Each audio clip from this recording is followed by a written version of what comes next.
С основното за днес, а то е риба меч с сос от домати и маслини. Ще използваме риба меч, котлети.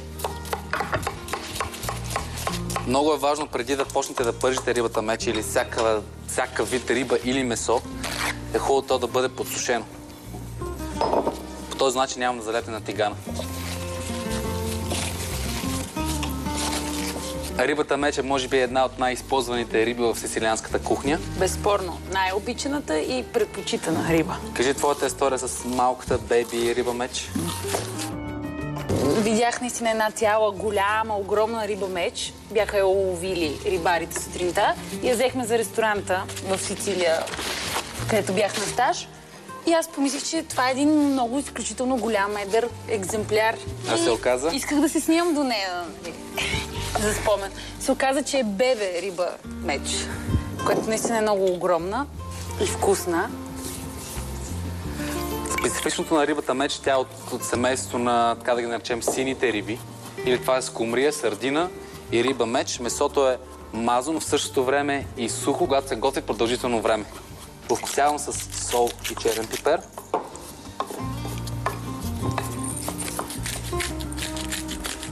Аз режа лук, чесън за соса. Днес съм изцяло на сосовете. Ще приготвим един сос в сицилиански стил за рибата. Да, а сицилианският стил на соса идва от това, че ще ползваме зелени маслини и каперси. Аз дори съм брала каперси. Между другото, не е лесна работа, докато се добият в количество достатъчно за готвене. Определено пипкава работа да се оберат пъпчиците на храста, но си заслужава, защото дават неповторим вкус. И аромат. Мазината загря достатъчно. Когато готвя риба меч, загрявам мазината на много силна температура, преди да сложа рибата в тигана.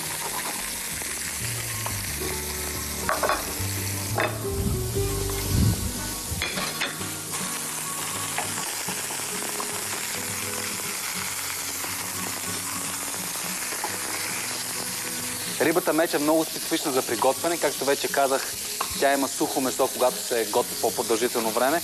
Затова е хубаво да се запечатва или да се запържа на много висока температура на тигана, след което е добре да се сложи в фурната за няколко минути да се допече.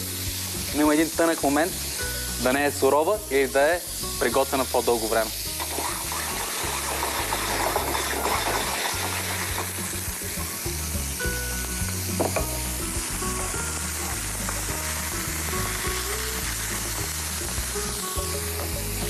Сега е време за фурна. На 180 градуса за около 3 до 4 минути максимум.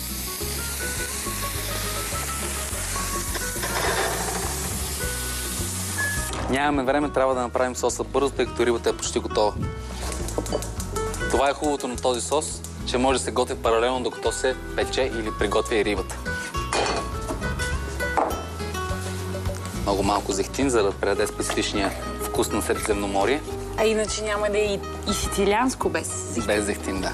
Така изсипваме лука, чесъна и маслините в загрятата мазнина. Голямо желание имаш да готвиш. Днес да. Петък е, все пак. Малката събота. Прибавяме и каперсите.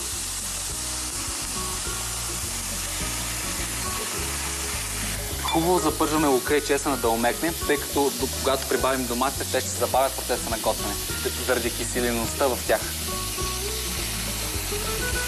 Още малко и трябва на рибата. Проверих я. Давай и доматите вече. Тези ще са много, като ще използваме само една част от тях. Това са домати консерва, които са пасирани.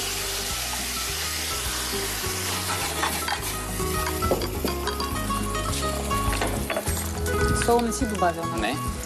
Посоляваме и... Захар. Да.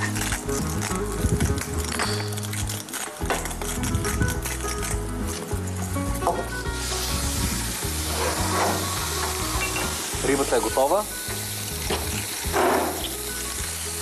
Малко сол липсва на сосът. Какво стана с него?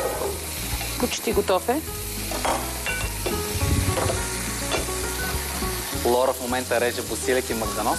Само босилек за момента, но Така ли? ето, че и магданос, да. Магданос. Шепа.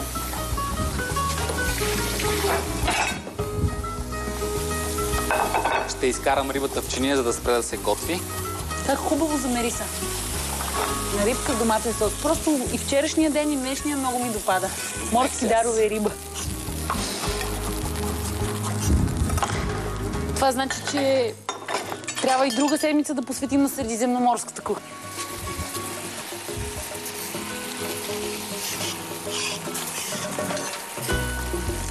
Сосът също е готов, остана само да сервираме. А вие вижте продуктите за тази рецепта. Овкусявате 2 стека филе от риба меч, около 400 грама, с сол и черен пипер на вкус. И ги запържвате в предварително загрят зехтин, а след това печете във фурна. Сервирате с сос, който приготвяте последният начин. Нарязвате на ситно една малка глава лук и 3 скилитки чесън и ги запържвате в зехтин. Добавяте 70 грама маслини без костилки и 30 грама каперси. А след това и 400 грама пасирани домати от консерва. Овкусявате с сол, захар и черен пипер на вкус. Когато сосът се редуцира, прибавяте нарязани на ситно 3 стръка босилек и още толкова магданос.